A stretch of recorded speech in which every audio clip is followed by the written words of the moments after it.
حجامہ ایک ایسا طریقہ علاج ہے جس سے باڈی سے، جسم سے گندا اور نقصان دہ خون نکال دیا جاتا ہے، اور پھر نتیجہ کیا نکلتا ہے کہ انسان بہت سی بیماریوں سے محفوظ ہو جاتا ہے، سیو ہو جاتا ہے۔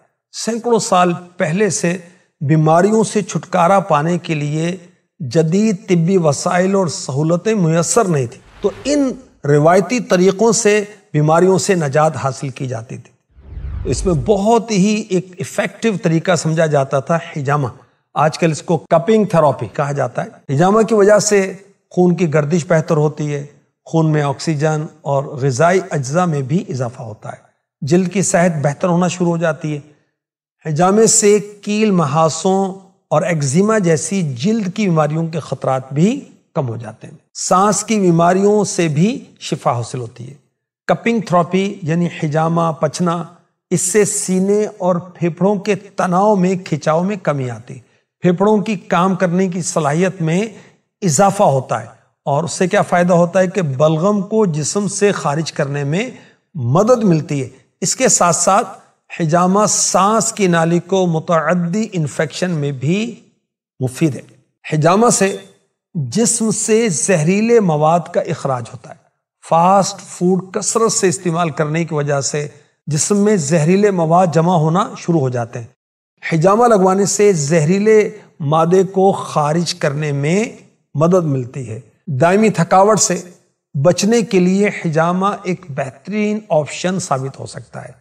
حجامہ کو زخموں کا بہترین علاج بھی سمجھا جاتا ہے، کیونکہ اس کے ذریعے سے زخم کے مندمل ہونے یعنی جلد بھر جانے کا عمل تیز کیا جا سکتا ہے، کیونکہ حجامہ سے خون کے بہاؤ میں بہتری آتی ہے، جسم کو توانائی ملتی ہے۔ حجامہ کی مدد سے پٹھوں کے درد میں بھی کمی آتی ہے اور جسم کو سکون ملتا ہے۔ حجامہ کی مدد سے موٹاپے سے بھی چھٹکارا پایا جا سکتا ہے۔ ہاضمے کے نظام میں بھی بہتری آتی ہے، جبکہ دائمی سٹریس، نیوٹریشن کے غیر متوازن لیول اور مدافعتی نظام کے مسائل کی وجہ سے لاحق ہونے والے ہاضمے کے مسائل کے خلاف حجامہ بہت اہم کردار ادا کرتا ہے۔ پیشاب کی نالی کے مختلف مسائل اور گردوں کی پتھری کے خلاف بھی حجامہ بہترین مفید ثابت ہوتا ہے۔ خون کے بہاؤ میں بہتری آتی ہے، بعض اوقات جسمانی نفسیاتی مسائل کی وجہ سے جو مسائل آتے ہیں اس میں بہتری آتی ہے، اور کپنگ تھراپی کی وجہ سے مردانہ کمزوری کے خاتمے کا بھی سبب ہوتا ہے۔ حجامہ کروانا سنت مبارکہ ہے۔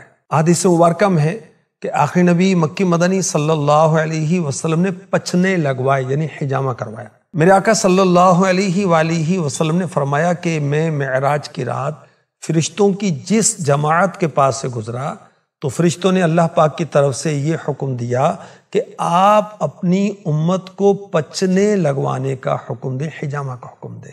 اللہ کے رسول صلی اللہ علیہ وسلم نے فرمایا تمہاری دواؤں میں بہترین دوا پچھنے لگوانا یعنی حجامہ کروانا ہے۔ حضرت عبداللہ ابن عمر رضی اللہ عنہما فرماتے ہیں میں نے اللہ کے رسول صلی اللہ علیہ وسلم کو یہ فرماتے سنا، نہار منہ پچھنے لگوانا بہتر ہے، اور اس میں شفا ہے، برکت ہے، یہ عقل بڑھاتا ہے، حافظہ تیز کرتا ہے۔ فرمایا جو شخص حجامہ لگوانا چاہے وہ 17، 19، 21، 17، 19، 21 تاریخ کو لگوائے۔ حجامہ احادیث مبارکہ سے ضرور ثابت ہے، اور نشاندہی بھی کی گئی کہ کہاں کہاں حجامہ کروانا مفید ہے، مگر اپنی مرضی سے نہیں کرنا چاہیے۔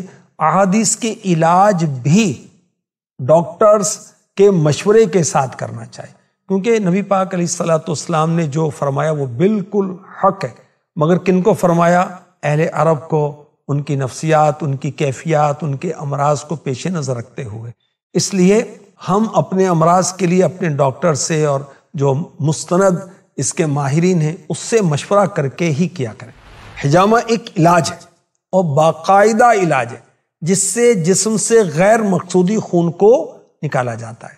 اب اس بات کو اس فن کے لوگ ہی پہچانتے ہیں، لہذا حجامہ کے لیے دیگر علاجوں کی طرح حجامہ کرنے والے کا ماہر ہونا ضروری ہے تاکہ فوائد حاصل ہو سکیں۔ اللہ صحت و عافیت مقدر فرمائے، آمین۔